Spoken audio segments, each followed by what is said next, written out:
I'm here with Coach Finn Kovler. It's a delight to introduce this remarkable instructor, educator, performer to everyone here within the Modern Brain family and folks who are yet to join.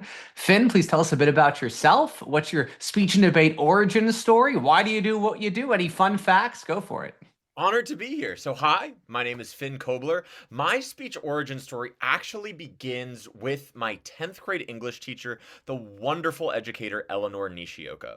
And to be honest, I was really frustrated in her class. She would push me in a way that I found really unsettling at first. And I come from a background of my parents are writers. So I was used to cruising through pretty much every English course I had up until her. And she would not let me. She was giving me C's when every other teacher was giving me A's. And that lit a sort of fire in me in I need to prove myself to her. And eventually she inspired me to join the speech and debate team. Joining speech and debate was probably one of the most life-changing decisions I have ever made. I've made virtually all of my current adult friends can be traced back to speech and debate in some way, whether friends of friends through that way. It helped me get into college. It helped me make money for college. My accomplishments in my speech and debate career, I did a lot of different events. I mainly focused, though, on original prose and poetry. I was the back to back state champion in original prose and poetry for California in 2016 and 2017. I believe, Ian, you will correct me here. I think I hold the record as the only person to go back to back in terms of state championships for this event, but I did all sorts of other stuff too. I was a big fan of program of oral interpretation back in my day. It was called thematic interpretation, but I was a league champion in that. Really enjoyed that activity, and then I was 15th in the state for original oratory. I did a few regional tournaments in Congress, but overall, I was a big time speech nerd. Yeah, no reason to correct you on that. To the best of my knowledge, you are the only back-to-back OPP champ, at least up until 2017. Maybe that somebody else has equaled that, but nobody has exceeded that. So congrats on that. By the way, what's OPP? OPP, yes. So OPP is the shorthand for original prose and poetry, and it's one of the most freeing events, I think, in speech and debate. It's a 10-minute piece that is your original writing, and it is meant to entertain, to move, to inspire, to make the audience laugh, rather than other platform speeches, which tend to focus on specifically informing somebody about something or persuading somebody to do something else. And rather than standard interp events, which are you cutting down somebody else's material, it is all your own material. What I found so wonderful about that activity is that the meta was very free. There wasn't a whole lot of set fixed rules for original prose and poetry. Now, that subjectivity can be a little bit intimidating at first, but what was so cool about an original prose and poetry round is you had all different types of speeches being put up against each other. You would have do it yourself interps. The my final round of my speech and debate career, the 7 speeches included a 10-minute stand-up piece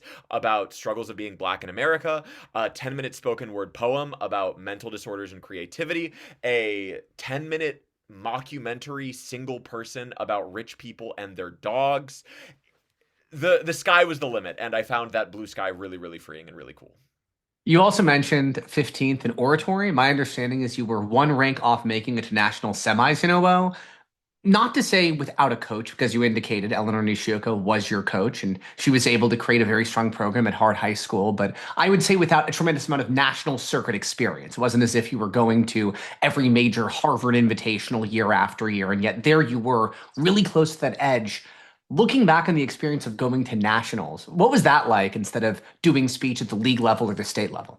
Oh, it was extraordinary. It was thrilling. I think my biggest regret in my speech and debate career is that I didn't sign up earlier so they could get more national circuit experience. I think going to nationals was my exposure to a lot of like minded people for really the first time. I grew up in Santa Clarita, California, which I think is deceiving in how small town it is.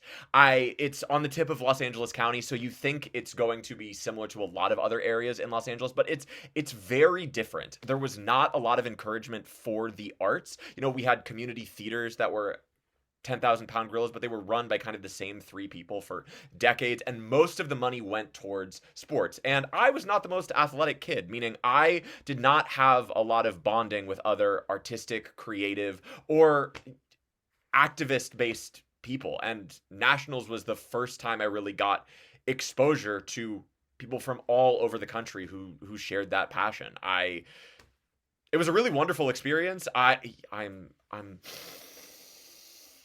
thankful for the humbled experience of getting one slot away from placing on the national stage. But it was really cool regardless. Well, humbled or not, it's a remarkable achievement to be able to get there your first time at bat at nationals. I'm curious how you went about developing those skills, especially in the absence of being involved with a speech and debate enrichment academy or being part of a major national circuit team. How did you get to that back-to-back state title? How'd you get to that national placement? Great question. I think it was just a matter of right.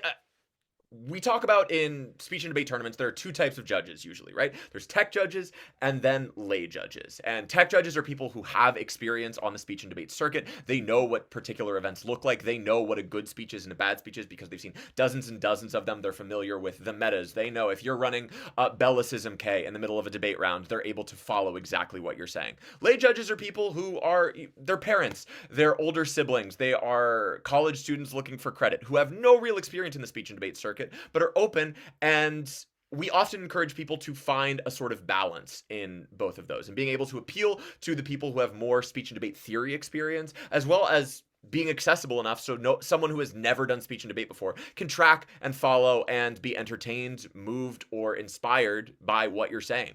My experience was basically working almost exclusively with lay judges, which in a way was really freeing. I did my poems for basically anybody that would listen. I did it for family friends. I did it for classmates. I was signing up for any time there was some sort of like poetry cafe. I was there and I was performing this piece. And I was taking any form of feedback. And what was cool about that was a lot of the feedback was not rooted in any sort of speech and debate theory. I think that was really actually beneficial for an event like original prose and poetry because I wasn't going in under any sort of rigid structure or thinking that this needed to look any sort of way. I was able to let it just be what it was. And thus that by operating at the optimal level of what it was a sort of new refreshing space when pretty much everybody at that time was doing a sort of do it yourself dramatic interp or humorous interp. I do wish I had a little bit more circuit experience for something like original oratory, where the meta is much more defined. It's existed for 7, 8, 9 decades, and we know what national champions look like. We know things like, you should probably have a heart story towards the end of your effects section. You should probably have actionable solution sections. Acronyms tend to do well there. I think looking back at my old original oratory script, there's a lot of, now knowing, more about the whole speech and debate sphere, I would have made some changes there for sure. To give some context for that script, as I recall, the title was Water into Wine, and it was about the value of complaining and expressing yourself when it might be less than positive. What do you really like about that speech that you made? And you said that you'd make some changes. What's one concrete change you would have made to that oratory? Absolutely. So I loved the humor that I was able to get away with there. The whole speech was sort of a Larry David's take on an oratory, as I would say. It was the word kvetch was used like 4 times. And yeah, water into wine was the whole essence was the importance of complaining and voicing your frustration, which I think is really what speech and debate can be about. It's about voicing your frustrations and ways you would change the power structures that have disempowered a lot of people in the world. The concrete changes that I would make is I don't think I had a lot of actionable solutions in aside from complain, be more unpleasant, be unafraid to complain. I think that was a very vague actionable solution. Yes, we can all get around and complain, but what does complaining look like on an institutional level? How can we turn complaining into a powerful weapon against tyranny or authority that has abused its power, which I think is, something that everybody can relate to during this period in history. I get the idea of trying to refine the advocacy. I'm curious about your ambitions doing this because some folks, when they join speech and debate, are there to prove something to themselves, family members, friends, teachers. Others say, I'm here because I want to win. I want to be a state champion, a national champion. Talk about your ambitions and how they may have changed during your time as a speech and debate competitor. Where'd you start? Where'd you end up? Yeah, absolutely. I think so. I highly advocate. My parents ran a nonprofit theater camp. And so I grew up around a lot of theater kids. I would call myself a recovering theater kid in that way. And I would highly recommend that pretty much all theater kids do speech and debate and vice versa, if they have at least one opportunity to do so. I think I was a theater kid who was looking for validation and approval in that way. And really, what I saw speech and debate as was a playground for more people to see performance. What was so cool to me about speech and debate is it was one of kind of the last meritocracies of an entertainment industry, right? The better you did in round, the more people were going to see around, just from the way tournaments were structured. If you advanced to semifinal, there were certain people that weren't going to that semifinal that still had time to kill and wanted to see what would happen. So the room would expand from maybe the 7 people you were in round with to 15 people by a semifinal, to a final round would often include 50, 60 people. Sometimes it was standing room only. And that was thrilling because really the goal was I was honored that I was able to win as much as I did, but I really just wanted to get to that final round because it meant that that was where the most people were going to have eyes on me and I could make the most people laugh. I could make the most people cry.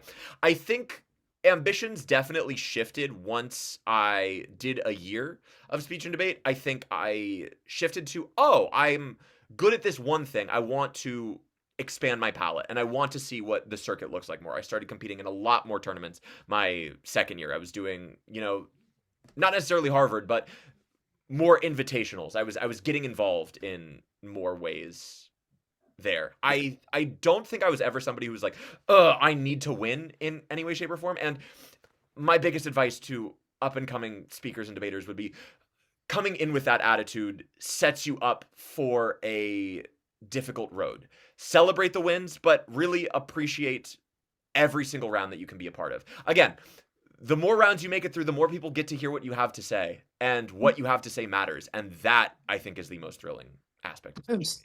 So celebrate the wins, try to connect with your audience as best you can. The more rounds you advance to, that means the more opportunities you have to have those interactions. What are the other coaching philosophies or key skill sets that you try to impart to your students at Modern Brain? Great question. I want to backtrack a little bit in what you're saying and sort of connecting with your audience, and the more rounds you advance to, the more opportunities you get. The more opportunities you get can also exceed and be material beyond speech and debate. I'm very blessed. My first year after I graduated high school, I was the first runner-up for the Los Angeles Youth Poet Laureate, and that's because somebody recommended it to me from an original prose and poetry final round. And I would not have gotten that opportunity if it weren't for that. You are making connections with a wonderful community the more tournaments you go to and the more rounds you advance in. So I want to be a big advocate for that. In terms of philosophies that I have for the students at Modern Brain, number one, I'm a big experimentation over perfection person, especially early in the semester. I want you to see it as a blue skies period, to try new things, I don't want you to have an attitude of this speech needs to look like this. I don't want you to come in saying, I am going to write an original oratory about climate change. I want you to say, I'm going to write. We can take anything and shape it into something later on. I'm a firm advocate. Yes, the more you experiment, the more we can shape. I believe one of the biggest privileges we have as coaches is we are essentially offering tools for somebody to make the best version of themselves. If to think of it like a D&D campaign, right? If somebody gets in there and says, I want to create a bunch of cool wizard spells and I want to go on a detective journey. I want to be a private eye who casts magic. Well, I'm probably not going to recommend you be a barbarian who goes in a really goofy campaign. That's probably not what's going to be best for you. But by you coming in saying, I want to be the best magician private eye I can be, I can say, oh, okay, maybe I'm going to make you a mage. I'm going to have you max out these stats. And then we're going to go into that route. We are basically offering different shells for students to step into, see if they fit right. Different outfits, see if they fit best to go from there. And you need to be willing to experiment and say what you truly want out of speech and debate for that to happen. The other thing that I advocate for is in all of time, in all of space, there's only one you. So how can you be anything but perfect? I think one of the biggest things that I wish more students took away is the compliments that they get on ballots. So many students, and this is just negative hardwiring of our own brains as people, right? 7,000 years ago, we needed that negative hardwiring to keep us away from tiger attacks. But we're not facing tiger attacks right now. And oftentimes, that negativity bias, we look at a ballot, we see 9 things that we did wonderfully, 3 things we need to work on. And the first thing they do is, okay, how can I work on these 3 things? But the 9 things that they're saying you're good at are actually incredibly helpful compasses, right? If you're in a mock trial championship. You've just walked away, and the ballot says you're a really likable witness who really makes your demonstratives easy for judges to understand. I wish you were a little bit more combative on cross. Well, yes, we can work on you being combative on cross, but you should not be walking in going, I need to start attorneying because I'm combative on cross. It's the most important thing to me. No, someone's telling you you're really extraordinary at those things. Let's find a way to mix the two. Let's find a way to bring whatever the event is closer to you. If you're a really likable performer who's got a sort of interpy sensibility, let's not write a really policy and philosophy heavy oratory if oratory is what you want to do. Let's find a way to make oratory, again, to meld it towards your strengths. Does that answer the question? It does. And beyond answering the question for the audience, Coach Finn just did an expert judge adaptation moment when he referenced both D&D and mock trial, two things he knows I'm somewhat familiar with. Let's go big picture, just a big shout out here. You've been through speech and debate, you went to USC, and as UCLA graduate, I'll tolerate it. It's okay. Congratulations. And now you coach regularly. You've had a lot of time to develop your speaking persona, a lot of time to develop your speech skills. What is something that you care enough about, something that you advocate for using these speech skills you've honed across the last 10 years? Great question. So, on the more direct level, I would say it's arts education. I believe the arts budgets are getting particularly slashed in a lot of different counties, and I'm blessed to say my parents ran a nonprofit theater camp. I have now graduated into an instructor for them, and I think a lot of the speech skills that we use are pitching to various education boards, to various principals. Let us come in and let us do what we can to get these students empowered through the arts. I believe arts education is one of the most enriching and empowering activities for young people everywhere. That's the direct answer in terms of I am literally using speaking skills to pitch to people, hey, let's get more arts in these areas.